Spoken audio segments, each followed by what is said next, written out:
It still amazes me how a four-syllable word can change so much. How our lives can never be the same after it was uttered, whispered like a child's first curse word. I don't think we will ever comprehend the magnitude that it affected us. Some were maybe even unaffected, while others stood naked, lost, stripped of their faith, and forever gone. I'm not quite sure if it changed me in that way. Sometimes I wonder if I would be the same person if that word had never been whispered into my ear. And sometimes I wish it hadn't. I do know one thing though. The world is a place meant to be changed. Oh, my brother, your wisdom is older than...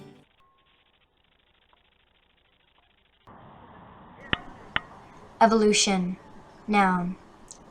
The process by which different kinds of living organisms are thought to have developed and diversified from earlier forms.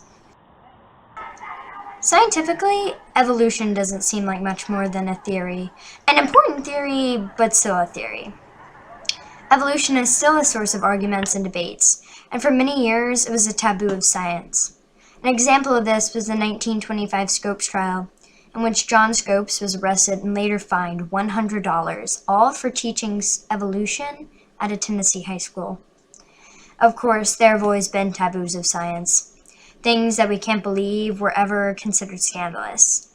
I can barely believe that at one time it was a taboo to think that the earth revolved the sun, or that doctors should wash their hands.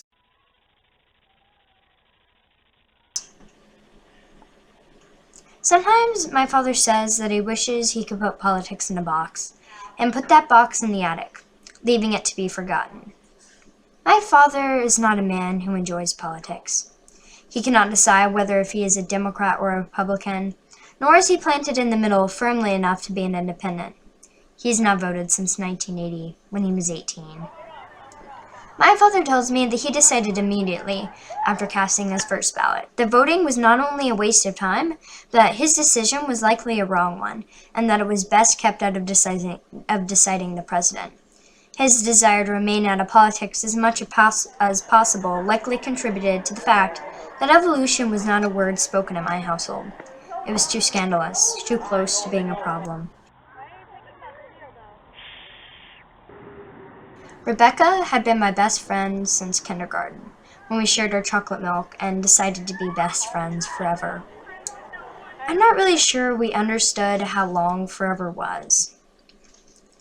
Middle school is supposed to be the place of changes. Girls show up to 6th grade with makeup on their faces and bras on their chest. Boys come back 6 inches taller and their voices an octave lower. Rebecca changed in a different way. She looked the same as she did in 5th grade. Same blondish bangs, same freckles I was jealous of. But she was different. She carried her Bible with her to school on the first day. 2 weeks of Bible camp, and she had come back an evangelical, determined to save as many souls as she could. One of the first things that we talked about in biology that year was evolution. This was protested by the students and PTA alike, so when I was the only one who turned in my homework and didn't put Bible verses as answers to science tests, Rebecca started to worry. As you can expect, I resisted, and Rebecca pushed even more. Before my eyes, evolution was somehow ripping a 7-year friendship apart. Rebecca moved on.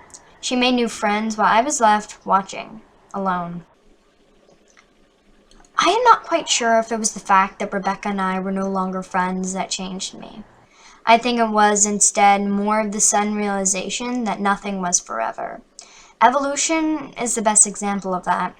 Changes over time, the process by which different kinds of living organisms are thought to have developed and diversified from earlier forms. Nothing can last forever. Plants won't always give fruit, rocks will one day be sand, loves won't always be young. Humans will one day no longer exist, but instead live as another species. Maybe we will have wings or 11 eyes or have green skin. I will never live to know. Maybe the grass that I lay down on will only be known as a picture that is passed out in science classes of the future, forever known as a memento of what life must have been to the barbaric species called humans. While evolution makes changes in populations, not individuals, I can still feel how it made changes in me. While I have my appendix and wisdom teeth not yet grown in, I am still a different girl. I no longer spy on the neighbors or raid the fridge. I spend more time reading Hemingway and going through 3-year-old National Geographics. Because when nothing lasts forever, it's important to make that time last as long as you can.